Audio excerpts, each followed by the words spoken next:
Hello everyone and welcome back to this channel. In today's video I'm going to walk you through how to delete scheduled posts on Tumblr. So to delete this, you just follow the simple steps. Step 1, log into your Tumblr account. Step 2, click on the account button. It looks like a person icon or silhouette. It's at the bottom, top right corner of your dashboard. Now I'm showing you how to do the steps. The steps are on PC, not on the mobile phone. So if you want to use a mobile phone, you have to use a browser to access Tumblr website. Moving on, select posts from the drop-down menu. And step 4, locate the scheduled post you want to delete.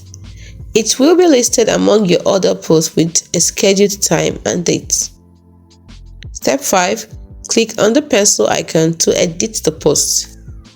Step 6, click on the delete button at the bottom of the post preview. Step 7, confirm the deletion by clicking delete in the confirmation dialog box.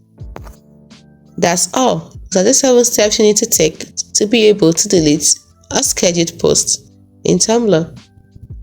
So once you do this, it will help you remove the scheduled post from your queue, preventing it from being published at the scheduled time. Also, you can delete multiple scheduled posts at once using the mass post editor. This tool allows you to select and delete multiple posts in bulk. Hope you found this video helpful. If you did, like, subscribe to this channel for more and ring the notification bell. Thanks so much for watching.